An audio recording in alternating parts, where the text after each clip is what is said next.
اپنا بنا لیجئے، سایہ عافیت میں بسا لیجئے۔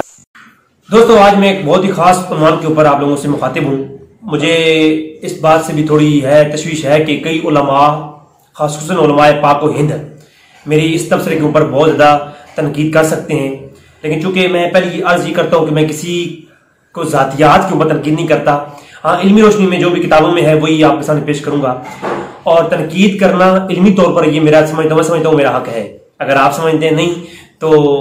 آپ ضرور پھر میری رہنمائی فرمائیں۔ الازہر کے علماء سے ایک اختلافات کے اوپر میں نے پہلے بھی کچھ کلپ اپلوڈ کیے تھے، اسی جو ہے نا طریق میں کچھ باتیں آج پھر کرنا چاہوں گا۔ چونکہ بہت سارے مصری علماء سے جب میری مکہ کے اندر ملاقات ہوئی تو ان کے ساتھ ہمارے کئی ایک ٹاپکس کے اوپر گفتگو ہوئی، لیکن چونکہ وہ یہی دلیل دیتے تھے کہ پاک و ہند کے بڑے بڑے علماء الازہر کو اہل سنت ہی مانتے ہیں اور اہل سنت کے علماء میں ان کو شمار کرتے ہیں۔ اب سب سے پہلے میں یہ بھی کہنا چاہوں گا کہ الازہر کی کوئی عالم دین اگر وہ میلاد مناتا ہے، وہ جواز زیارت القبور کا یعنی قائل ہے، وہ استغاثے کا، توسل کا قائل ہے، اس کے اوپر کتابیں لکھی ہیں اس نے، تو یہ ضروری نہیں کہ کوئی اتنے زیادہ عقائد اہل سنت رکھنے کے باوجود اس کے اندر کوئی ایسی چیز نہ ہو جو کہ اعتقاد اہل سنت سے خارج ہو۔ تو کئی ایسے علماء ہوتی ہیں جن میں وہ میلاد منانے کے قائل ہوتے ہیں، وہ عقائد اہل سنت جمہوری قائل ہوتے ہیں، جبکہ ان کے اندر کئی ایسی چیزیں ہوتی ہیں جو کہ جن کا تعلق اہل سنت والجماعت سے نہیں ہوتا۔ جب اس بات کو ہم اپنے علماء کے سامنے رکھتے ہیں تو علماء حضرات پھر ہمیں جو ہے وہ کہتے ہیں جی آپ لوگوں کو یہ حق حاصل نہیں کہ آپ ان علماء اور مشائخ کے اوپر گوشت تنقید کر رہے ہیں، تو ہم تو علمی طور پہ کر رہے ہیں، اور ہم یہ کہتے ہیں کہ ان علماء و مشائخ جو کہ جامع الازہر کے اندر ایک عالمی لیول پر ان کی فتاوی جات اسناد کی حیثیت رکھتے ہیں، تو جب ان علماء وہ بڑے بڑے ائمہ اور محدثین اور اکابرین اہل سنت کے خلاف بات کرتے ہیں تو ان کو کوئی نہیں پوچھتا، جبکہ ہم عام لوگ اگر ان علماء کے خلاف بات کرتے ہیں تو ہزاروں لوگ ہمارے خلاف جو ہے وہ اپنی فتوی جاری کر دیتے ہیں۔ سب سے پہلے تو میں یہ کہوں گا، چند ایک پہلے کئی ایک فتاوی جات کے اوپر ہماری گفتگو ہوئی، جیسے کہ داڑھی کے متعلق پہلے الازہر کے کئی ایسے فتوے آئے جو کہ اہل سنت کے خاص کر حنفیہ کے خلاف ان کے فتوے تھے، تو ہم نے صاف کہا کوئی بات نہیں، یہ مسئلہ مختلف ہی ہے، ان کے اندر گنجائش ہے۔ داڑھی کی مقدار کے اوپر کلام تھا تو ہم نے الازہر کے علماء کا دفاع کیا، ہم نے کہا ٹھیک ہے، اگرچہ پاک و ہند کے علماء اس داڑھی کو مٹھی بھر سے کم رکھنا حرام جانتے ہیں اور اس کی وجوب قائل ہیں، تو یہ تو فتویٰ سب سے پہلے بعض لوگ کہتے ہیں عبدالحق محدث دہلوی نے دیا، لیکن عبدالحق محدث دہلوی نے نہیں دیا، یہ صاحب نہایہ نے دیا فتویٰ سب سے پہلے۔ وجوب میں یہ قبضہ برداری کا جو وجوب ہے نا، اس کے اوپر سب سے پہلا فتویٰ صاحب نہایہ کا ہے، تو اس کے اوپر ایک ہماری کلام پھر ہوگا انشاءاللہ۔ لیکن چونکہ اس فتوے کی ہم نے تائید کی تھی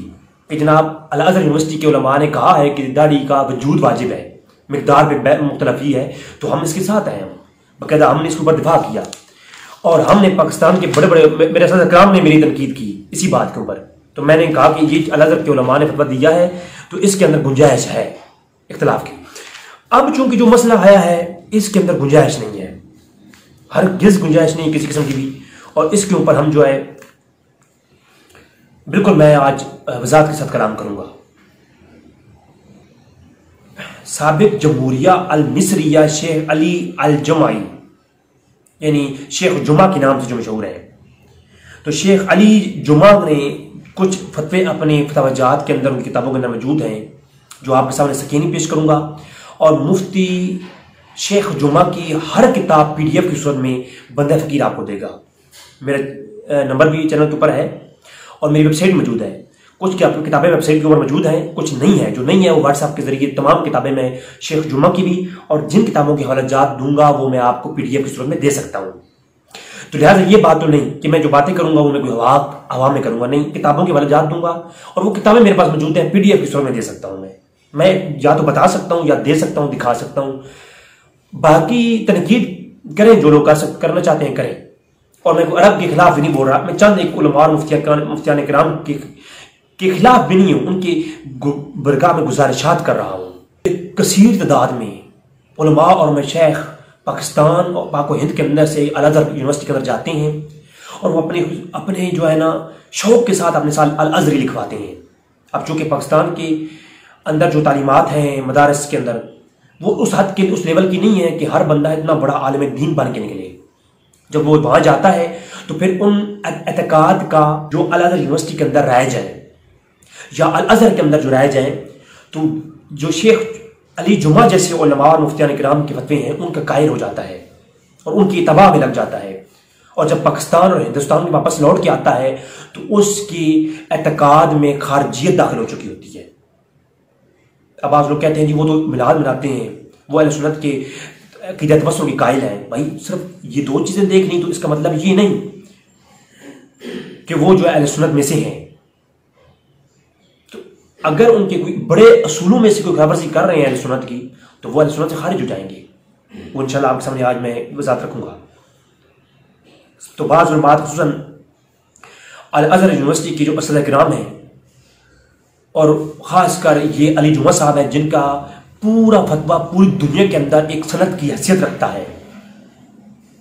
تو محمد علی جمعہ صاحب کے یہ فتوے وہاں پیش کی جاتے ہیں عوام الناس کے سامنے اور عوام ان پہ عمل کرتی ہے، چاہے وہ عرب ہو عجم ہو، بلکہ عرب کے جو برطانیہ افریقہ یہ تمام تر ممالک میں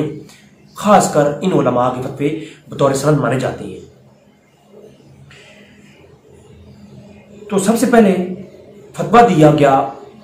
علی جمعہ کی طرف سے کہ ایک اجنبی عورت کے ساتھ ایک اجنبی مرد مصافحہ کر سکتا ہے. اب یاد رکھیں سب سے پہلے یہ فتنہ رافضیت کے اندر داخل ہوا ایران کے اندر اور دیگر ان ممالک کے اندر،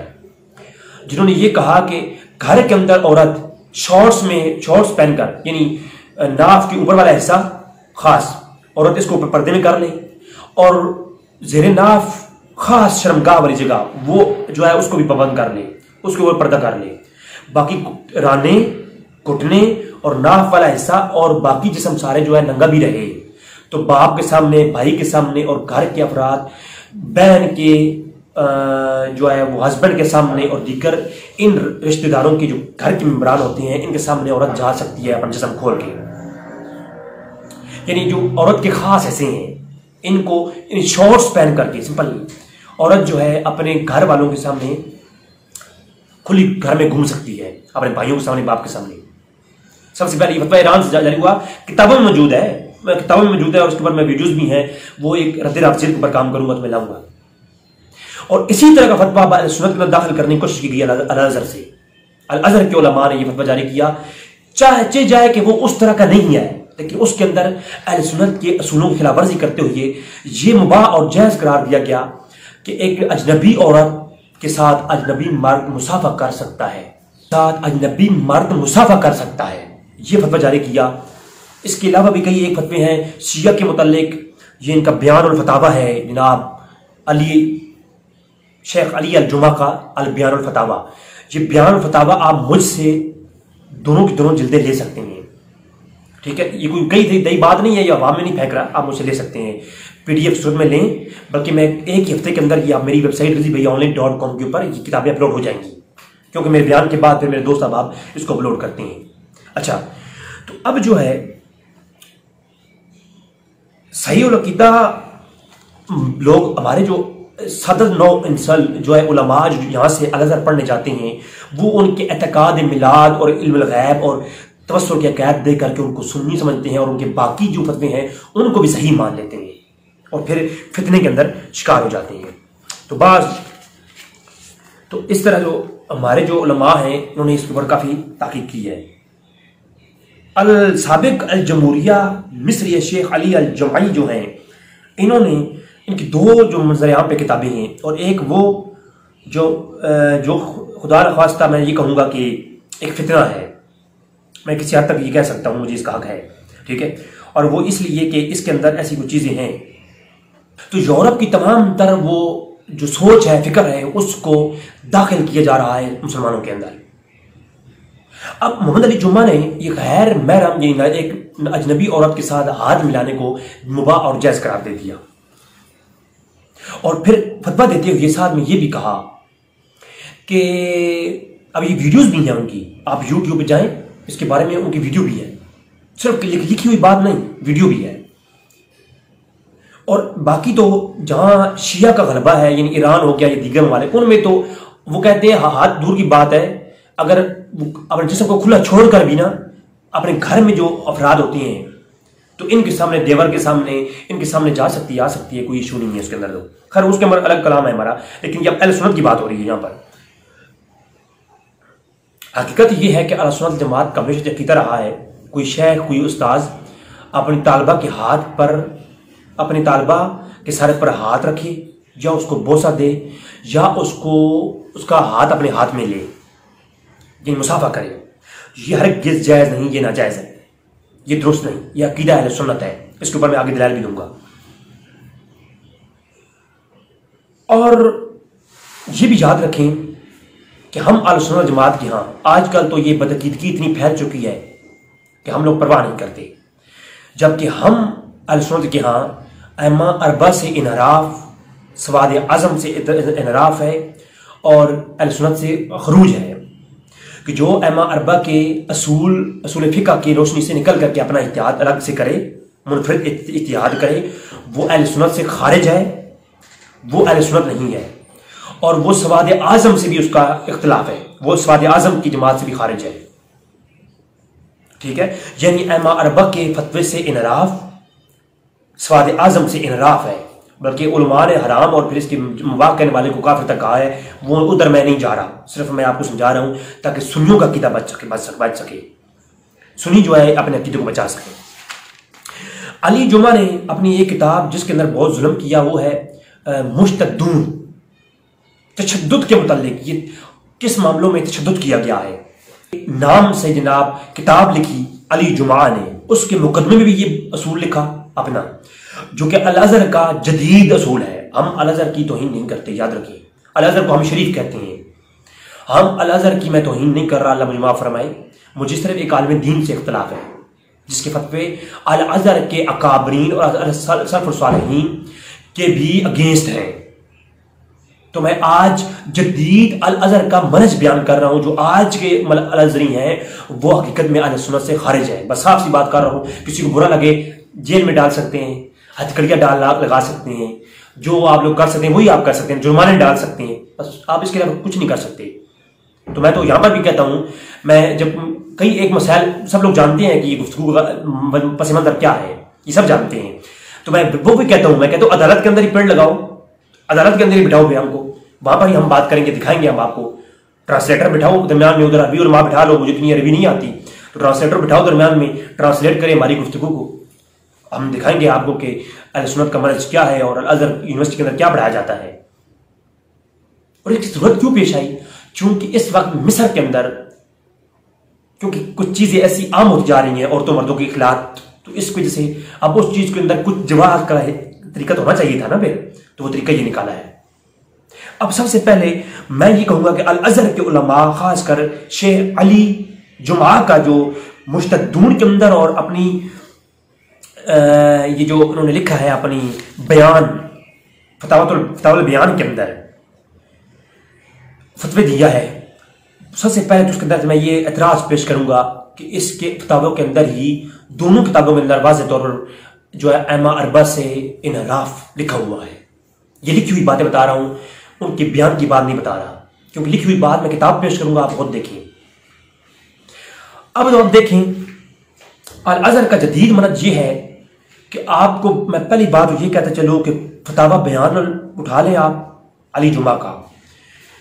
ہر ایک پیج چھوڑ کے اگلا پیج آپ دیکھیں، ہر ایک پیج چھوڑ کے اگلا پیج دیکھیں۔ یہ میں احتیاطاً کہہ رہا ہوں، ورنہ میں یہ کہہ سکتا ہوں ہر پیج کے اوپر، میں یہ اس لیے نہیں کہہ رہا کہ یہ ذرا احتیاط کہہ رہا ہوں،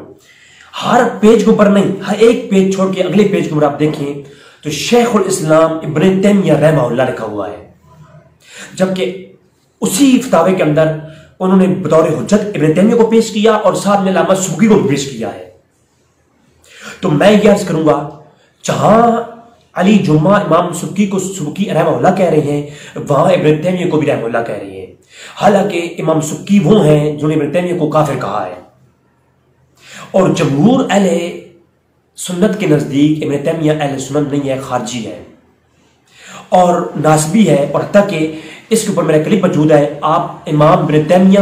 رضوی بھائی آن لائن، یہ یوٹیوب پہ لکھیں امام ابن تیمیہ رضوی بھائی آن لائن، تو میں نے تمام اہل سنت کا موقف پیش کیا ابن تیمیہ کے متعلق۔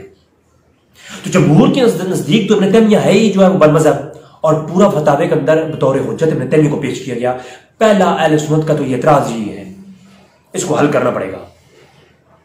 اور دوسری بات، اسی فتاوی کے اندر بطور حجت امام سبکی کو پیش کیا گیا، حالانکہ امام سبکی جو ہے وہ اہل سنت ہیں، اور امام سبکی کے نزدیک ابن تیمیہ کافر ہے، اور ایسا کافر ہے اس کے کفر میں شک کرے وہ بھی مرتد اور کافر ہے، اور اس امام سبکی کے فتوے کے مطابق علی جمعہ خود مرتد ہے۔ جناب میرے علی جمعہ صاحب سے میری گزارش یہ ہے کہ یہ جو ہے آپ ابن تیمیہ کی دفاع کیوں کرتے ہیں؟ ان کو شیخ الاسلام کہتے ہیں۔ پھر اسی فتاوی کے اندر آپ نے شیعہ کے متعلق کیا لکھا ہے کہ شیعہ کے جو بنیادی قید ہیں، اللہ کتاب پر ایمان، فلاں فلاں شیعہ جو ہے وہ کتاب پر ایمان رکھتے ہیں، ہوتے ہیں، ان کی تکفیر ہم نہیں کر سکتے۔ باقی شیعہ کو تو آپ نے جو ہے فاسق کہا ہے، کافر لکھنے میں تو آپ نے ایک دو جگہ پر جو ہے وہ بڑی اعتدال اور بڑی سوچ سمجھ کے ساتھ آپ نے کافر لکھا، میں مانتا ہوں، لیکن اس میں بھی آپ نے چلاکی سے کام لیتے ہوئے شیعہ کو بھی آپ نے مسلمان ایک حد تک قرار دیا ہے۔ برحال چلیں، میں وہ بھی بحث نہیں کر رہا۔ تو یہ جو ہے اب بیان، فتاوی اور بیان کے اندر ابن تیمیہ اور ابن سبکی کے بارے میں جو آپ کا اختلاف ہے اس کو بھی آپ کریں۔ پھر آپ اسی فتاوی کے اندر تبرک کے متعلق آپ نے پورا باب چیپٹر قائم کیا، تبرک کو مباح قرار دیا آپ نے، سلف صالحین اور یا اللہ کے سے ان کی چیزوں سے برکت لینے کا مضمون، اس کے اوپر آپ نے باب باندھا ہے اور فتوے کے اندر جائز مباح قرار دیا ہے۔ حالانکہ جس شیخ الاسلام ابن تیمیہ کا آپ نے فتوے دیے ہیں وہ تو تبرک کا قائل نہیں ہے، جس کو آپ ہر صفحے کے اوپر بطور حجت پیش کر رہے ہیں۔ فتاوی میں دوں گا، آپ خود پڑھ لیں۔ پھر آپ نے زیارت القبور کے متعلق اور استغاثہ کے متعلق جو فتوے دیے ہیں وہ آپ نے اگینسٹ آپ ابن تیمیہ دیے ہیں، تو اس جگہ پہ آپ ابن تیمیہ کو بھول گئے ہیں، اور باقی ہر معاملے میں آپ نے ابن تیمیہ کی پیروی کر رکھی ہے۔ یہ بیان فتاوی بیان ہے، اس کے اندر جو ہے وہ ایک عبارت پیش کرتے ہیں، ٹھیک ہے؟ وہ کہتے ہیں کہ الازہری جو منہج ہے وہ کیا ہے۔ اب میں یہاں سے گفتگو شروع کر رہا ہوں کہ غیر محرم عورت کو اجنبی عورت کے ساتھ ایک اجنبی مرد کا ہاتھ ملانا مباح ہے، جو انہوں نے فتویٰ دیا ہے۔ یہ کیوں دیا ہے؟ کیونکہ یہ منہج ائمہ اربعہ چھوڑ چکے ہیں جو ازہر کے علماء ہیں۔ بڑی وضاحت کے ساتھ کہہ رہا ہوں، بڑی ذمہ داری سے کہہ رہا ہوں۔ اب تو میرے پاس بچہ ویسے بھی کچھ نہیں ہے، ٹھیک ہے؟ ویسے بھی عدالتوں میں مجھے کھڑا کیا گیا، تو میں ابھی بھی کہتا ہوں بسم اللہ، آئیں ہم بات کرنے کو تیار ہیں۔ تو اب میرے سامنے ہے مجتہدون، اس کی صفحہ 14 اور 15 ہے، اور اسی طرح جو اگلی کتاب ان کی ہے وہ ہے جناب صفحہ اس کے 140 ہے، البیان، ٹھیک ہے؟ جلد نمبر 2 البیان۔ دونوں کے اندر یہ عبارت میں اصول لکھا ہے۔ اب اصول میں آپ سے پڑھتا ہوں، اب اصول کو دیکھیں۔ کہتے ہیں المنهج الازہری الذی حمل علی اہل السنہ والجماعہ عبر القرون اہل السنہ بسنت الباقی سیارات المذہب الاسلامیہ۔ کہتے ہیں کہ ہمارا جو الازہریوں کا منہج ہے وہ اہل سنت ہے، ہم سنی ہیں، اور ہمارا جو ہے وہ جماعت خیر القرون سے ہی ہمارا تعلق ہے۔ کہتے ہیں فحل سنت فی المذہب الکحل الاسلام فی الادیان والمنہج الازہری یدرس اشریہ، یعنی یہ جو ہمارا منہج اہل سنت ہے، جو الازہریوں کا جو منہج ہے وہ اشریہ کا دیتا ہے، وہی العقید غلب المسلمین فی مجال اعتقادی، کہ ہمارا جو مذہب ہے وہ اشریت کا فائدہ دیتا ہے، اور ہمارا مذہب اشریہ ہے، اور ہمارا جو مذہب ہے یہ غلب مسلمانوں میں سب سے زیادہ غالب اعتقاد ہے۔ وَيُدَرِّسُ مَذْهَبِ سُنِّيَّةِ بِمَذْهَبِهَا الْعَرَبَ حنفیہ مالکیہ الشافعیہ الحنابلہ۔ کہتے ہیں کہ ہمارا جو مذہب ہے وہ ائمہ اربعہ والا ہے، یعنی مذہب حنفیہ مالکیہ اور یہ۔ اب یہاں تک بات کرتے ہیں، اور اس کے علاوہ ہمارا مذہب کیا ہے؟ یہاں تک تو ہمارا مذہب یہی ہے، ہم بھی یہی کہتے ہیں، لیکن اس اگلی بات مع عدم انکار اجتہاد الفردی اور الجماعی، اور ہم اس کا بھی انکار نہیں کرتے۔ اب یہ بات جو ہے یہ اہل سنت سے انحراف ہے۔ اگلی بات کہتے ہیں مع عدم الانکار، ہم اس سے انکار نہیں کرتے اگر کوئی شخص اجتہاد کرے الفردی او اجماعی، اگر کوئی ایک جماعت اس ائمہ اربعہ سے ہٹ کر کوئی اجتہاد کرے تو ہم اس کا بھی انکار نہیں کرتے، اور کوئی ایک فرد اپنا اجتہاد کرے ہم اس میں انکار نہیں کرتے۔ اب مجھے آپ بتائیں، یہ لکھی ہوئی باتیں ہیں، چھپی ہوئی باتیں ہیں، یہ رضوی بھائی کی لکھی ہوئی گھروں میں چھپی ہوئی کتابیں نہیں ہیں. کہتا ہے یہ علی جمعہ جو اس وقت پوری دنیا میں ان کا فتویٰ تھرٹنگ مانا جاتا ہے، الازہر کے اندر تو نہیں، صرف پوری دنیا عالم اسلام کی بات کر رہا ہوں میں. اگر ان کا فتویٰ لکھا وہ پاکستان کے علماء کے پاس آئے تو پاکستان کے علماء کے لیے حجت ہو جاتا ہے. اتنے اتھینٹک عالم ہے علی جمعہ الازہری. تو وہ کہتے ہیں اگر کوئی مذہب اربعہ سے ہٹ کر فتویٰ دے، چاہے وہ ایک شخص کا اجتہاد ہو، چاہے وہ اجماعی طور پر کوئی جماعت ہو، یعنی غیر مقلدیہ کا پورا انہوں نے سپورٹ کر دیا. وما عدم الانکار الاحز بباقی المذہب الشمانیہ المعمول بها، کہتے ہیں بباقی المذہب السمانیہ، کہتے ہیں کہ 8 اور مذہب بھی اس کے علاوہ ہیں، ان مذاہب میں جن کا معمول ہے بے ازائیہ وقعل بزیایت والظاہریہ والامامیہ وزبیدیہ وزیدیہ. تو کہتے ہیں یہ جو فرقہ ازائیہ ہے، جو 8 اور مذہب ہیں ائمہ اربعہ کے علاوہ، جو باقی مذہب ہیں جو ان کا معمول ہے ازائیہ، زہریہ، امامیہ اور زیدیہ، یہ جو 4 بڑے فرقے یہ بھی اور بھی ہیں. او حتی احز من وسیع الفقہ الاسلامیہ، کہتے ہیں کہ یہ جو 4 اور مذہب ہیں حالانکہ اہل سنت نزدیکی گمراہ ہیں، زیدیہ، امامیہ اور وغیرہ وغیرہ. تو کہتے ہیں اگر ائمہ اربعہ سے ہٹ کر ان کا جو فتویٰ ہے اگر وہ بھی کتاب و سنت کے مطابق میں ملے یا اصول فقہ کے مطابق ملے تو ہم اس کو بھی لیں گے. حالانکہ یہ بات اس میں میں کلام کروں گا آگے. غیر مقلدین تو کہتے ہیں نا کتاب و سنت سے جہاں سے بات آئی ہم لیں گے، حالانکہ ہمارے اہل سنت کے یہاں یہ نہیں ہے. اہل سنت کہتے ہیں ائمہ اربعہ کے اصول جو ہیں ان کے اوپر رہتے ہوئے جو بات بھی قرآن حدیث سے ہمیں جو ہے کہ ثبوت قرآن حدیث میں اصل اس کی ہوگی، اور پھر آگے مختلفی مسئلوں میں یا وہ مسئلے جو کہ حلال اور حرام کے معاملے میں جو اتھینٹک ہیں، جس کے عورت کی مسافر کا مسئلہ ہے، تو اس کے اوپر ائمہ اربعہ کے اصول کو دیکھ کر کے ہم فتویٰ دیں گے، ہم خود اجتہاد نہیں کریں گے. تو یہاں یہ صاحب نے کہا کہ 8 فرقوں میں سے جو زیدیہ اور امامیہ زہر کے فرقے ہیں ان کا بھی کوئی گمراہ بد مذہب جو ہے، بد مذہب کا کوئی فتویٰ ہوگا ہم وہ بھی لیں گے. یعنی بد مذہبوں سے بھی فتویٰ لینا جائز ہو گیا. تو کیا خارجوں سے فتویٰ لیں گے؟ اللہ کے رسول نے دونوں چنی کتا کہا ہے قادیانیوں سے. اب اس فتوے کے مطابق قادیانیوں سے فتویٰ لینا جائز ہے.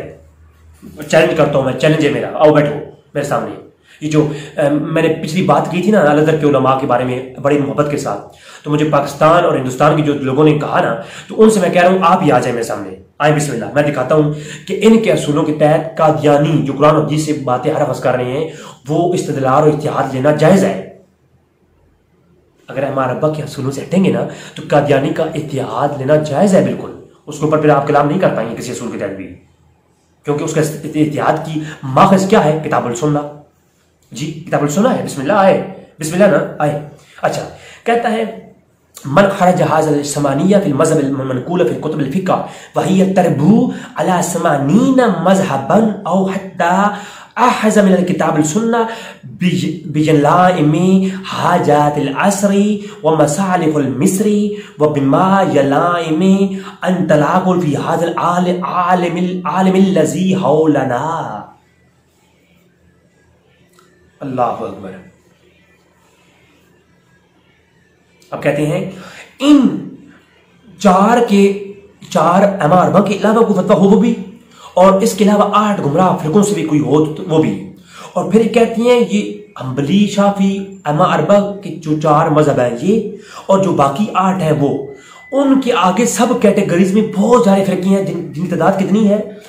تربو علی 80 مذہبا، ان کے 80 فرقے ہیں. جو گمراہ فرقے ہیں ان کے بھی آگے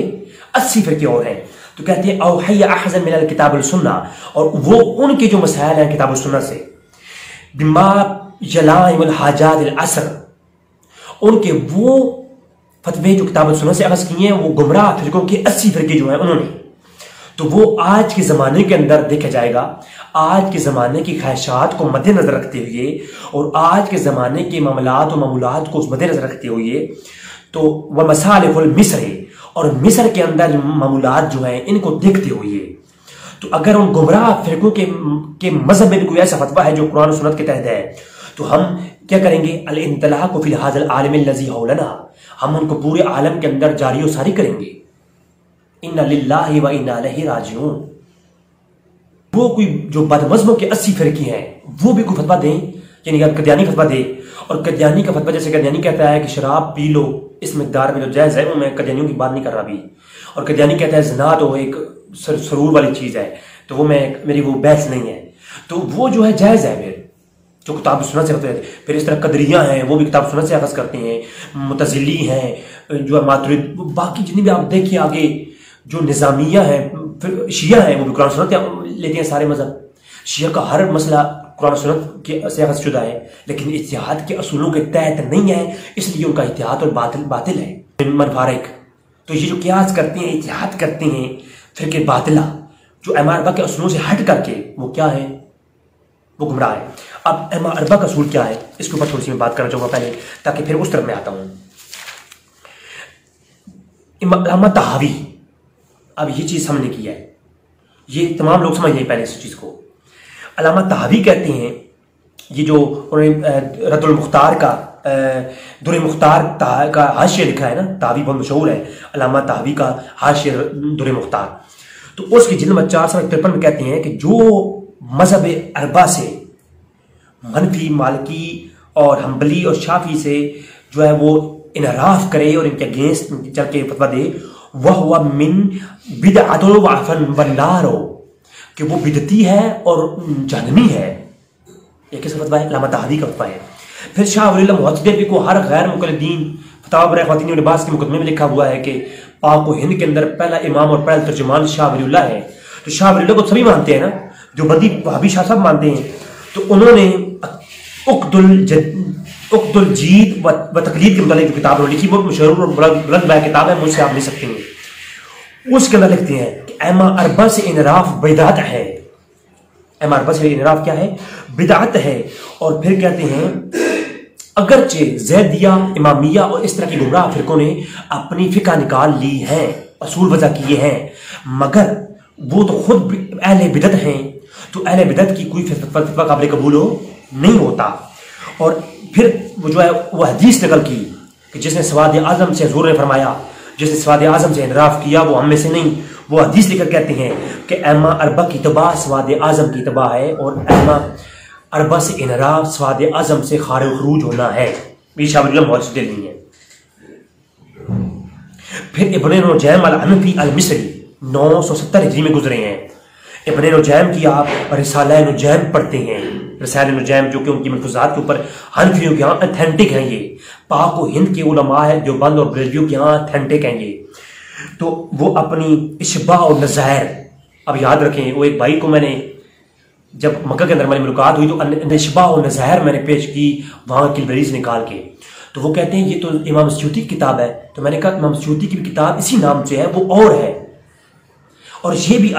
الاشباع و نظائر جو ہے یہ علامہ نجیم کی کتاب ہے، الحنفی کی۔ علامہ نجیم الحنفی 970 ہجری میں گزرے ہیں، انہوں نے الرسائل نجیم لکھی حنفیوں کے اصولوں پر، ان کے یہ ملفوظات ہیں، اور الاشباع و نظائر ان کی بہترین کتاب ہے۔ بحر رقائق تو ہر حنفی عالم بچہ بھی جانتا ہے، بحر رقائق جو کہ شرح ہے کنز الدقائق کی، وہ بھی علامہ نجیم کی ہے۔ فتح الغفار اور دیگر کتابیں ابن نجیم کی جو کہ حنفیوں کے سلیبس میں موجود ہیں، تو وہ ابن نجیم نے اپنی جو ہے اصول کے اوپر بات کرتے ہوئے کہا کہ ائمہ اربعہ کی مخالفت اجماع کی اختلاف ہے، اجماع سے اختلاف ہے، اور وہ اہل سنت سے خارج ہے۔ یہ نہیں کہ جو ہے کوئی بد مذہب فتویٰ دے کر فتویٰ قبول کریں گے، یہ نہیں، یہ اہل سنت الازریہ کا جدید جو عقیدہ ہے یہ اہل سنت کا نہیں، یہ غیر مقلدیہ کا عقیدہ ہے جی۔ اور یہ عقیدہ اہل سنت کا جو ہے یہ تو حنفیوں نے بیان کیا، اور یہی عقیدہ مالکیوں کے نزدیک ہے۔ مالکیوں کا امام شہاب الدین النفرادی الازہری، یہ ازہر کا، یہ بھی عالم ازہر کا ہے۔ یہ اب میں پرانے علماء ازہر کو مانوں یا آج کی جدید علماء ازہر کو مانوں؟ آپ مجھے خود بتائیں کہ جدید علماء ازہر کا عقیدہ لیا جائے گا جو قدیم ہے ان کے لیے جائے گا؟ چلیں ان کی گستاخی میں کر رہا ہوں، میں یہ بات کر کے ان کی گستاخی میں کر رہا ہوں، قبول ہے۔ اب یہ جو ان کی گستاخی کر رہے ہیں بڑوں کی، اس کے اوپر کوئی کلام نہیں ہو سکتا۔ تو الازہریہ، یہ علامہ مالکیہ کے علماء کا عقیدہ دیکھیں، علامہ شہاب الدین نفراوی، تو وہ کہتے ہیں اور الوفاقی الدوانی علی رسائل ابن زید القروانی، یہ کتاب ہے علامہ شہاب الدین ابن افرادی الازہری کی، جن کا سنہ وفات 1126 ہجری ہے۔ حنفیہ مالکیہ حنبلیہ کا جو عقیدہ ہے، یہ مالکیہ کے امام شہاب الدین کہہ رہے ہیں الوفاقی الدوانی کے اندر، کہتے ہیں جو حنفیہ مالکیہ اور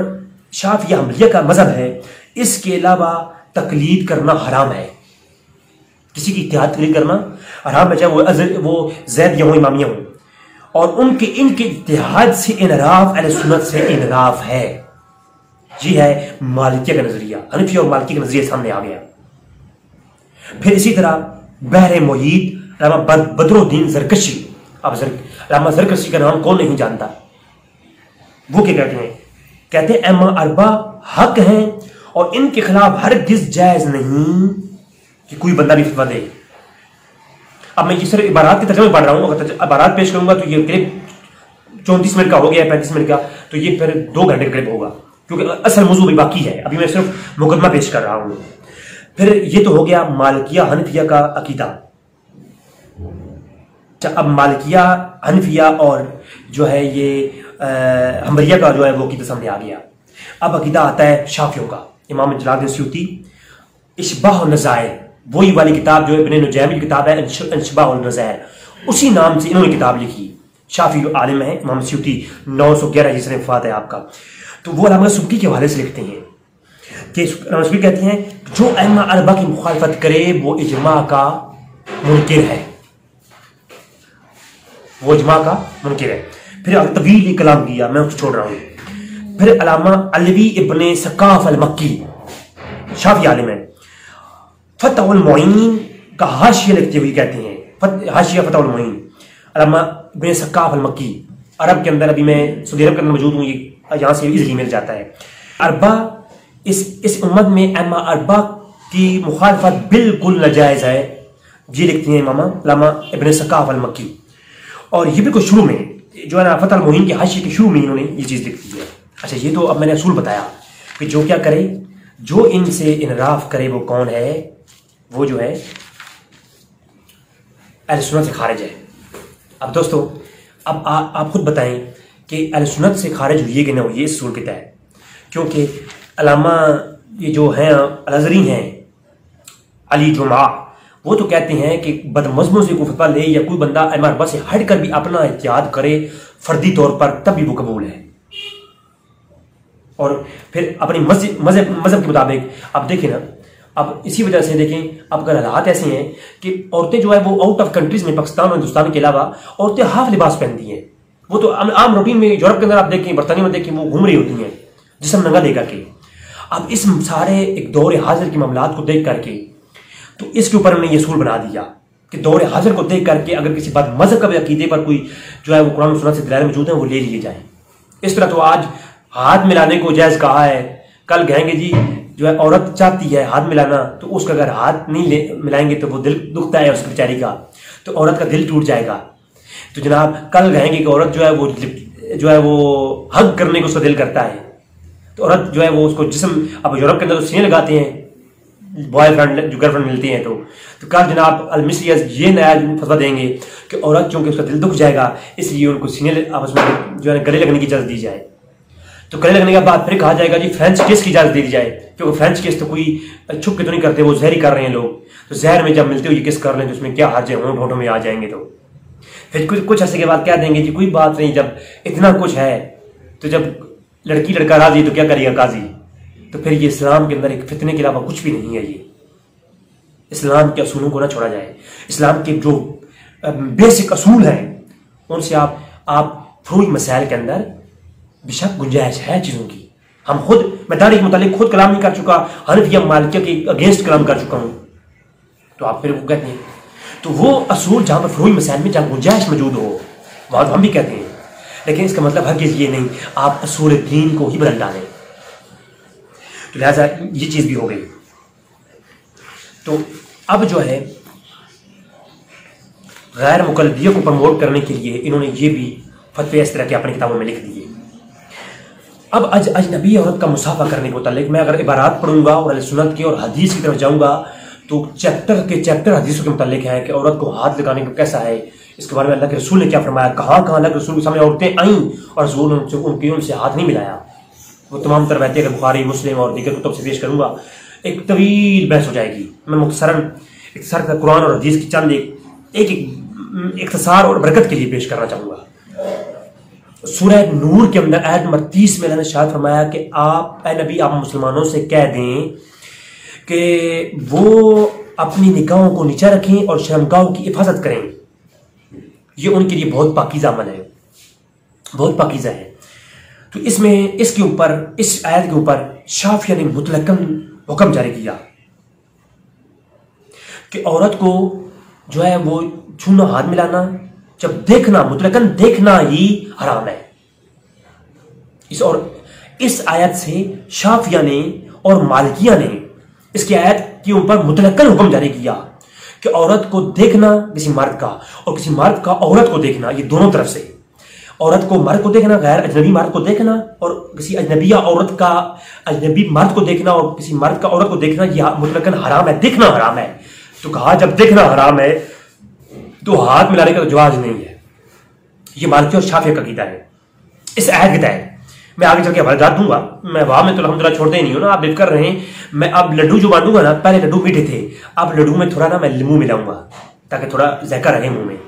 کیونکہ مجبور. میں ہمیشہ کہا کرتا ہوں کسی کو دیوار کے ساتھ اتنا نہ لگاؤ کہ وہ تمہیں دان نکالے، یہ بات یاد رکھو.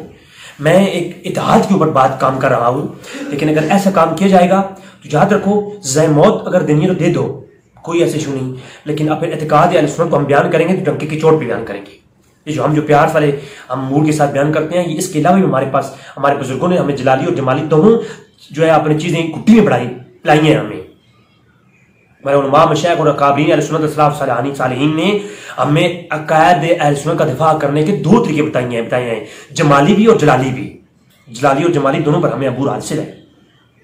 پھر امام طبرانی رحمہ اللہ نے المعجم الکبیر کے اندر کتاب الحدود میں واضح طور پر یہ بیان کیا. سید مقن بن یسار رضی اللہ تعالیٰ بیان فرماتے ہیں حضور نے فرمایا تمہارے سر میں کیل چبھوئی جائے، ایک لوہے کی کیل جو ہے نا وہ چبھائی جائے، اس سے بہتر ہے کہ تمہارا ہاتھ کسی غیر اجنبی عورت کو چھوئے، کسی محرم عورت کو چھوئے.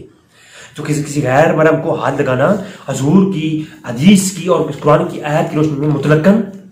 حرام قرار دیا، دیکھنا مطلقاً حرام قرار دیا جو ہے علماء شافعیہ اور مالکیہ نے. اب حنابلہ اور جو حنفیہ ہیں ان کے متعلق آگے ہم گفتگو کریں گے. اور جو پوری دنیا میں رائج فتویٰ ہے، جو ایک ایسا فتویٰ جو کہ تمام تر دنیا کے مسلمانوں کے فرقوں کے مابین ایک جو ہے وہ اعتدال پسندی کے ساتھ فتویٰ لکھا گیا. پوری دنیا کے علماء اس پہ اتفاق کرتے ہیں، علماء پاکستان ہوں، دیوبندی، بریلوی، وہابیہ، فلانے جو بھی ہو. ایک کتاب ہے یہ جو فتویٰ ہے، اس کا مجموعی طور پر اس میں جو ہے نا وہ لکھا گیا المعصویہ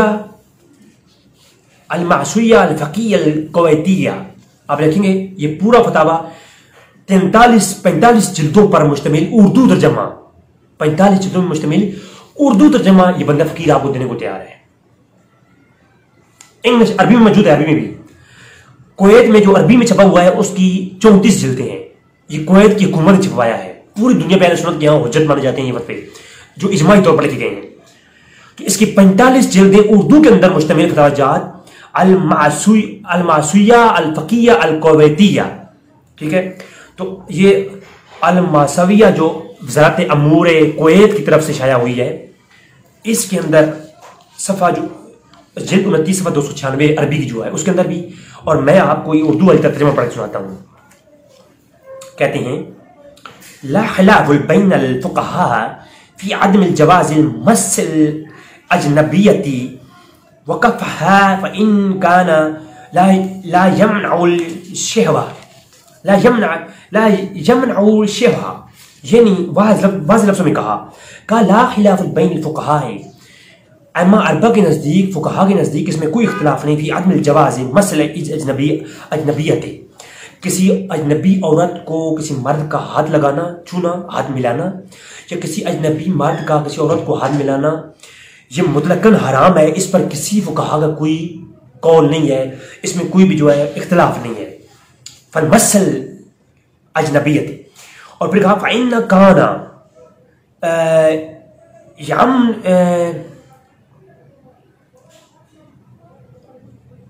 لِيَعْمَلُ الشَّهْوَةَ فَإِنَّهُ كَانَ لِيَعْمَلُ الشَّهْوَةَ، یعنی اگر بے شک اس کی نیت میں شہوت نہ بھی ہو، لیکن ایک ایسے شخص،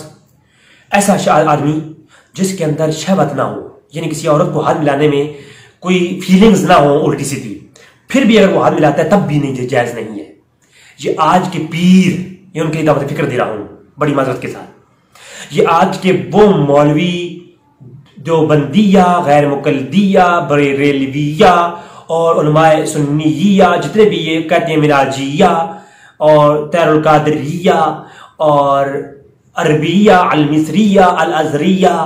البرطانیہ، فلانیہ، ڈکوانیہ، جتنے بھی علماء ہیں، میں کسی کو تنقید نہیں کر رہا، میں بالکل واضح طور پر ایک بات بتا رہا ہوں. یہ جتنے بھی علماء ہیں، چاہے جتنے پیران عظام ہیں، یہ جتنے پیر ہیں نا، یہ جو گولڈویہ یا نصیرویہ یا جناب وہ کیا کہتے ہیں حق خطیبیہ اور کون سے ہیں، ثانویہ، لاسانویہ ہیں، یہ جتنے بھی پیران عظام ہیں، ٹھیک ہے. تو یہ جتنے بھی پیر ہیں، پیر، ان کے لیے بھی جو متفقہ اہل سنت کا فیصلہ ہے وہ یہ ہے، اگر شہوت نہیں بھی ہے، اگر وہ اس نے شریعت کے تمام تر چیزوں کو پڑھا ہے، اس نے تزکیہ نفس کر لیا ہے، اس نے ضامنہ تلمس طے کیا ہے آقا کی برگاہ میں اور یا اللہ کی برگاہ میں، اس نے اپنے نفس کو بالکل صاف کر لیا، اس کے ذہن میں عورت کے لیے کوئی شہوت نہیں باقی نہیں رہی. اگر کوئی بزرگ بھی ہے پھر بھی جو ہے حکم یہی ہے کہ وہ عورت کو چھو نہیں سکتا، وہ عورت کو چھونا حرام ہے. ایسے شخص کی لفظ ہے میں لا یمنع شہوہ، اس کے لیے بالکل چاہے شہوت اس میں نہ بھی ہو تب بھی ہاتھ ملانا جائز ہے. یہ علماء اہل سنت فقہائے اربعہ کے نزدیک اصول اور قانون ہے، اور اس میں کوئی فقہا میں اختلاف نہیں کہ اجنبی عورت کے ہاتھ کو یا چہرے کو چھوئے یہ حرام ہے، چاہے وہ شہوت سے خوف نہ بھی ہو، خوف ہو. اچھا، یہ حکم جوان عورت کے لیے ہے. اب بوڑھی عورت کے متعلق اگر فتنے کا ڈر ہو تو بوڑھی عورت کو آپ ہاتھ نہیں ملا سکتے، ٹچ نہیں کر سکتے، لیکن اگر بوڑھی عورت ہو تو اس کو آپ، یہ قول حنفیہ اور حنابلہ کا قول ہے کہ بوڑھی عورت کو آپ چھو سکتے ہیں اگر فتنے کا خوف نہ ہو. ادروائز مالکیہ اور شافعیہ کہتے ہیں مطلقاً حرام ہے، چاہے کوئی بوڑھیا ہے، چاہے کوئی جوان ہے، چاہے کوئی بچی بھی ہے اس طرح کی جس کے اندر جوانی کی کچھ تاثرات پائے جاتے ہیں تو اس کو چھونا حرام ہے. یہ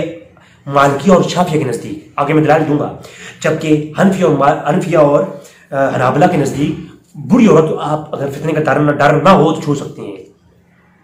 جبکہ فتنہ کیا ہے، ایک سوال پیدا ہوتا ہے یہ فتنہ کیا ہے. فتنہ اس کا بھی میں یہاں پر میں نے نوٹ کیا تھا. یہ ہوتا ہے کہ جب کسی عورت کو دیکھ کر کے مرد میں فیلنگ پیدا ہو، اس سے تنہائی میں ملنے کی، خلوت میں جانے کی یا اسے چھونے کی. یہ علماء نے لکھا ہے، میں آگے چل کے وہ بات آ رہی ہے. تو ایسا جب مرد اس کو کیسے چیک کرے گا کہ ایک عورت جو بوڑھی ہے اس کو ہاتھ لگانا جائز ہے یا ناجائز،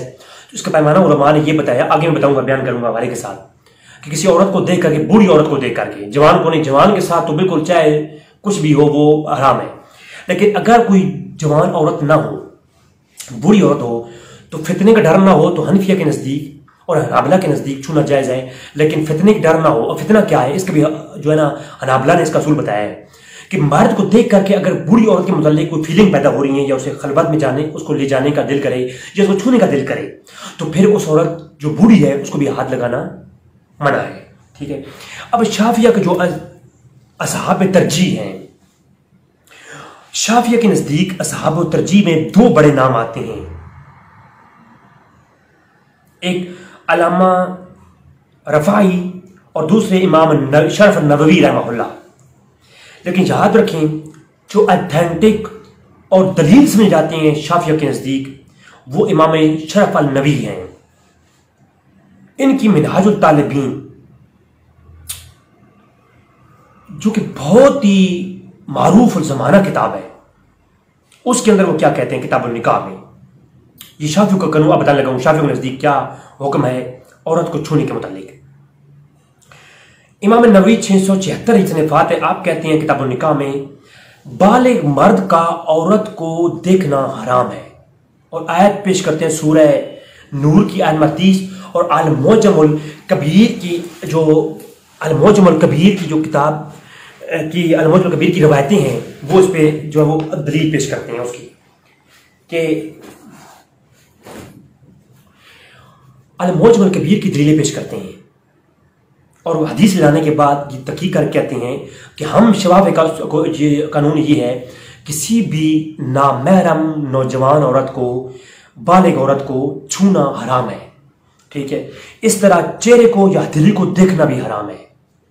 چھونا بھی اور دیکھنا بھی، مطلقاً دیکھنے کو بھی حرام کر دیا نگاہیں نیچی رکھنے کے جو ہے نا دلیل پر۔ اسی طرح پھر کہتے ہیں کہ مراحق البالغہ جو شخص ہوتا ہے، مراحق البالغہ یعنی وہ لڑکا جو بھی بالغ نہیں ہوا لیکن بلوغیت کے قریب ہے، اس کے زیر ناف بال یعنی آنے کے تاثرات ظاہر ہو رہی ہیں، یعنی وہ بلوغیت کے انبی کو قریب لڑکا ہے، ابھی بالغ ہوا نہیں لیکن بلوغیت کے قریب ہے۔ ایسا لڑکا، نوجوان لڑکا جو بالغ ہوا نہیں بالغ کے قریب ہے، اسے مراحق البلوغیہ کہتے ہیں۔ اور جو عورت بوڑھی ہوتی ہے اسے مجالہ کہتے ہیں، جو بوڑھی عورت ہوتی ہے۔ ان دونوں کے متعلق کہتے ہیں کہ مراحق البالغہ جو نوجوان لڑکا بھی بالغیت قریب ہے اس کا بھی کسی عورت کو دیکھنا ناجائز ہے، چاہے وہ عورت بوڑھی ہی کیوں نہ ہو، وہ جو ہے مجالہ کیوں نہ ہو، عورت مجالہ کیوں نہ ہو۔ مجالہ عورت وہ کہتے ہیں جو بوڑھی ہو چکی ہو، ضعیف ہو عورت، اس کو مجالہ کہتے ہیں۔ تو کہا کہ مجالہ عورت کو کسی مراحق جو بالغ لڑکا ہے، مراحقہ جو ہے جو نابالغ لڑکا ہے اس کا دیکھنا بھی ناجائز ہے۔ یہ کس کا؟ شافعی کا موقف ہے۔ پھر کیونکہ علی جمعہ صاحب نے تو کہا ہے نا اپنی ویڈیو کے اندر کہ یہ محققین کا قول ہے کہ هذا القول المحققین هل على جواز المس النساء وتمس النساء ہیں، تو وہ جو بات کر رہے تھے نا کہ هذا الجواز فی محققین القول المحققین على الجواز، کہ محققین کا جواز کے قول موجود ہے، فتم النساء کہ مسح نساء کے ساتھ مسح کرنے میں کوئی حرج نہیں۔ تو کون سے محققین ہیں؟ ذرا ہم چاہتے ہیں کہ وہ محققین بتائیں ائمہ اربعہ کی جو ہے وہ متقدمین یا مقلدین یا ان کے اپنے اصولوں کے تحت۔ اگر وہ متزلیوں کے آپ ہمیں دکھاتے ہیں قول تو ہم متزلیوں کا قول ہم قبول نہیں کریں گے۔ اہل سنت کی کسی بندے کا بھی آپ قول پیش کریں، چاہے وہ حنفی ہو، مالکی ہو، حنبلی ہو یا شافعی ہو۔ اچھا پھر کہتے ہیں یعنی امام نبی کہتے ہیں کہ امام رافعی شافعی نے عورت کو دیکھنے کا جواز پیش کیا ہے، حالانکہ وہ ہمارے شافعی ہیں۔ اب رافعی بھی جو ہے وہ اصحاب ترجیح شافعیہ میں سے ہیں، یعنی جن کو شافعی حضرات حجت سمجھتے ہیں ان میں سے ہیں۔ لیکن جب رافعی اور نووی کا آپنا سامنا ہو جائے تو نووی کا قول پہلے لیا جاتا ہے، رافعی کے قول کو چھوڑ دیا جاتا ہے۔ تو امام رافعی شافعی کا رد کرتے ہوئے امام نووی کہتے ہیں کہ یہ جو مناہج الطالبین کتاب ہے نا امام نووی کی، اس کے اندر کہتے ہیں کہ عورت کا مرد کو زیر ناف دیکھنا، گھٹنے سے اوپر دیکھنا حرام ہے۔ اس کے اندر رافعی نے کچھ جو ہے نا وہ ایسی قول پیش کیے نا، ان کے اوپر پھر رد کیا، کہا کہ دیکھنا حرام ہے۔ اور باقی صحیح یہ ہے کہ امام نووی جو کہتے ہیں کہ صحیح یہ ہے کہ عورت کو مرد کا جیسے دیکھنا مطلقاً حرام ہے، ایسے مرد کا عورت کو دیکھنا بھی مطلقاً حرام ہے۔ اور اسی طرح جب کسی عورت کو دیکھنا بھی حرام ہے تو اسی طرح کسی مرد کا عورت کو چھونا حرام ہے، اور کسی عورت کا کسی مرد کو چھونا حرام ہے۔ یہ جناب کس میں ہے؟ یہ منہاج الطالبین علامہ نووی کی کتاب ہے، اس کے اندر موجود ہے۔ کتاب و نکاح کا چیپٹر کھولیں گے یہاں پر آ جائے گا۔ پھر یہاں پر یہ بات نہیں، اگلی بات سنیں۔ پھر شافعیوں کے ہاں جو منہاج الطالبین کی شرح لکھی گئی ہیں، دو ایسی شروع جن کو آج پوری شافعیت ان کے اوپر انحصار کرتی ہے۔ ایک نہایت المحتاج فی شرح منہاج الطالبین علامہ الرملی علامہ شمس ارملی کی کتاب ہے، اور دوسرے تحفۃ المحتاج الشرح منہاج الطالبین علامہ ابن حجر المکی الحزمی کتاب ہے، المصری کی۔ اب یہ ابن حجر جو ہے نا یہ بھی ان کو ازہر کے علماء کو مانے یا ان کو مانے، یہ مصری ہیں۔ تو ہم ازہر کے علماء کے احترام کریں گے، ہم کرتے ہیں، لیکن جب وہ صرف صالحین کے خلاف جائیں گے، ہمارے خلاف جائیں، رضوی کے خلاف جائیں، نو پرابلم، نو ٹینشن۔ میرے تو خلاف خیر آج کل ویسے بھی لوگ بھڑکے ہوئے ہیں، تو میرے خلاف جائے نو پرابلم، لیکن جب آپ علماء متقدمین کے خلاف جائیں گے تو پھر ہم متاخرین چپ نہیں رہیں گے جی۔ تو ان کے ہاں جو کتاب ہے علامہ ابن حجر کی جو تحفۃ المحتاج فی شرح المناج ہے، اس کے اندر انہوں نے صاف یہ ساری وضاحت انہوں نے بڑی وضاحت کے ساتھ لکھ دی ہے، اور یہ دونوں کتابیں جو شرح ہیں منہاج الطالبین کی تحفۃ المناج، تو کہتے ہیں جو مسئلہ جس مسئلے پر یہ دونوں کتابوں کا اتفاق ہو جائے وہ شافعیوں کے ہاں جو ہے وہ فتویٰ اسی پر ہوتا ہے۔ یہ اصول ہے، آپ ان دونوں کتابوں کے شروع میں پڑھ سکتے ہیں، مقدمے میں بھی، یا اصول شافعیہ کتاب ہے اس کو پڑھ سکتے ہیں۔ اب تحفۃ المحتاج جو ابن حجر کی ہے اور نہایت المحتاج جو کہ علامہ شمس ارملی کی ہے، دونوں شافعی عالم اپنے روشنی میں فتویٰ دیتے ہیں ایک جیسا، کسی عورت کو کتاب و نکاح اسی جگہ پہ آگے، کسی عورت کو ہاتھ لگائے یا گلے لگائے یا چھوئے یا دیکھے یہ مطلقاً حرام ہے، ٹھیک ہے، بات ختم ہو گئی۔ اب یہ تھا شافعیوں کا، تو میں کہتا ہوں اگر آج آپ ہاتھ ملانے کو جائز کہہ رہے ہیں، کل گلے لگانے کے لیے بھی آپ کہیں گے، اور یہ لکھوا رہے ہیں مجھ سے، یہ آنے والے وقت میں ہوگا، کیونکہ ایران میں تو ہو گیا ہے نا، ایران میں تو اب ماں باپ بہن بھائیوں دیور کے ساتھ سب کو جو ہے وہ ننگا لے کے گھوم سکتی ہے، کوئی ٹینشن نہیں، صرف شارٹس پہن لے۔ شارٹس آپ سمجھتے ہیں شارٹ کسے کہتے ہیں؟ اب شارٹس کی مزید اچھا ورڈز میرے پاس نہیں جو میں شارٹس کو ایکسپلین کر سکوں، I don't not explain this word, sorry. اچھا، تو اب جو ہے حنبلیوں کا عقیدہ کیا ہے اس متعلق؟ یہ تو شافعی کا ہو گیا، پہلے میں نے متفقہ عقیدہ پیش کیا، اب اس کو بدلائل سنیں، شافعی کو میں نے وعدہ دے دیے، اب آتے ہیں حنبلیوں کی طرف۔ حنبلیوں کی بہت ہی مستند کتاب المتن الکناح، کاف دو نقطوں والا نون اور ہا، المتن الکناح، یہ کتاب ہے علامہ شرف الدین مقدسی کی، جو کہ بہت ہی بڑے جید عالم رحمہ اللہ، اور یہ کون تھے؟ یہ حنبلی عالم تھے بہت بڑے۔ ان کی جو ہے بارے میں یہ کہتے ہیں صاحب لفظوں میں المتن الکناح کے اندر کہتے ہیں کسی جوان اجنبیہ عورت سے کو دیکھنا یا چھونا حرام ہے، ناجائز ہے، نوجوان کا لفظ استعمال کیا۔ اور علامہ بہوتی، علامہ منصور البہوتی، کون واقف نہیں ہے، ایک بچہ طالب علم بھی جانتا ہے کہ حنابلہ کے ہاں علامہ المنصور البہوتی کا کیا مقام ہے، جو کہ المصری ہیں، الحنبلی ہیں، یہ بھی مصری ہیں، ہاں جی، یہ مصر کے الازہر کے علماء ہیں۔ اب ان کی بات ہم لیں گے یا پرانوں کی باتیں لیں گے، یہ آواز آپ کرو گئے اوپر ہے، میں تو صرف بات پیش کر رہا ہوں۔ تو علامہ بہوتی حنبلی الکشاف الفتاج، تو اس کے اندر کشاف الفتاج یہ جو شرح ہے جو ہے نا متن کناح کی،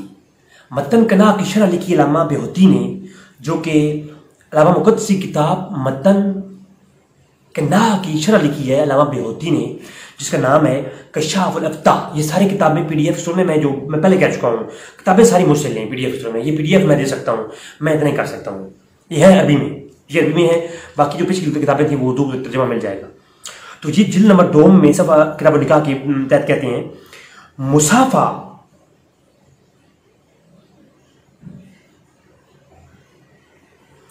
کہتے ہیں کہ مصافہ شرم میں اضافہ کرتا ہے۔ یہ پوری اوپر والی بات کرتے ہیں، کسی ناجائز عورت اجنبیہ کو دیکھنا حرام ہے، کسی عورت کا دیکھنا حرام ہے، چھونا حرام ہے، اس کے اوپر کلام کرتے ہوئے آخر میں آپ کہتے ہیں کہ کسی مصافہ تو شرم میں اضافہ کرتا ہے، جب دیکھنا کے لیے نگاہ نیچے رکھنے کا حکم ہے تو مصافہ تو بطریق اولیٰ حرام ہے۔ تو کہتے ہیں ہاں بوڑھی عورت کے لیے جائز ہے، اگر جو ہے ابن منصور کہتے ہیں، ابن منصور بہوتی کہتے ہیں جو ہے بوڑھی عورت کے لیے جائز ہے، مگر علامہ مقدسی نے اسے مطلقاً حرام کہا ہے، بوڑھی عورت کے لیے بھی حرام کہا ہے علامہ مقدسی نے، لیکن وہ یہ کہتے ہیں جو میرے عالم میرے شیخ ہیں علامہ مقدسی، انہوں نے اس کو حرام کہا ہے کہ بوڑھی عورت کو بھی چھونا حرام ہے، لیکن میں یہ کہتا ہوں کہ بوڑھی عورت اگر فتنے کا ڈر نہ ہو تو چھونا جائز ہے۔ یعنی ایک مختلف ہی مسئلہ کس میں ہے؟ بوڑھی عورت کو چھونے اور نہ چھونے میں مختلف ہی ہے مسئلہ۔ اس کے علاوہ جوان عورت کو چھونا چاہے فتنہ ہو یا نہ ہو، چاہے دل میں کوئی خواہش ہو یا نہ ہو،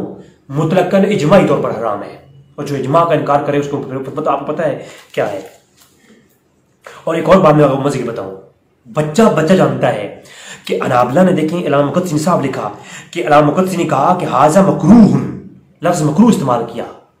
تو زمرے میں نہیں آتا، مکروہ میں تحریمی کے زمرے میں آتا ہے۔ حنابلہ جہاں بھی مکروہ کا لفظ مطلقاً اطلاق کریں تو حنابلہ کے مطلقاً مکروہ کہنے کا مطلب مکروہ یہ تحریمی ہوتا ہے، یہ حرام کے قریب ترین ہوتا ہے وہ۔ اور یہاں پر ایک مزے کی بات، علامہ بیہوتی سے کسی نے سوال کیا، یہ کشاف الافتاج شرح متن گناہ کے اندر، یہ آگے چل کہتے ہیں، کسی نے کہا کہ اگر ہاتھ میں کچھ ایسی چیزیں پہن رکھی ہوں، دستانے ٹائپ، یعنی دستانے گلوز پہنے ہوئی ہوں، ایک پردہ رکھا ہوا ہاتھ میں، تو پھر چھونا، میں پھر بھی چھونا جو ہے حرام ہے۔ کہا اگر جو ہے بیٹی ہو تو کہا بیٹی کے لیے جائز ہے، جوان بیٹی کو چھو سکتے ہیں، اس کے علاوہ نہیں، وہ بھی آپ ہاتھ ملا سکتے ہیں، ورنہ بیٹی کے متعلق شیعہ کا جو عقیدہ پیش ہو چکا اس کے اوپر میرا گریپ آئے گا تو میں سمجھا دوں گا کہ جو گھر میں بیٹیاں ہیں، بہنیں ہیں، ان کے متعلق ان کو کتنا پردہ کروایا جائے، شریعت کا حکم کیا ہے، اس کے اوپر میں انشاءاللہ بھونکیت میں مارتا نہیں ہوں نا، بھونکے تو وہ مارے جو یتیم ہو،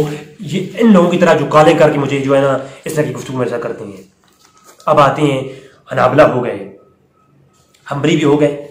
شافعی بھی ہو گئے، اب آ گئے حنفی۔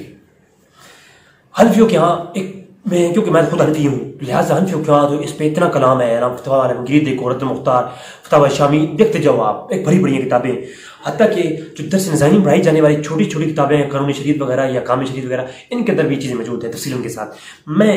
ایک دو حوالوں کے ساتھ اختصار کروں گا حنفیوں کے اعتقاد کے اوپر۔ ہدایہ فی شرع البدایہ، بچے سے پوچھ لو، ہر کسی کے بعد موجود ہے۔ میں مدرسے میں تھا تو میں 3-4 شرح اٹھا کے اس کی لایا ہوں۔ البدایہ کی شرح ہے، صاف لکھا ہوا ہے یہ عورت کے متعلق، عورت کے ہاتھ کو ہاتھ لگانا، دیکھنا، اس کی کراہت کے بیان میں ایک چیپٹر بیان کیا کہ فتمثل نساء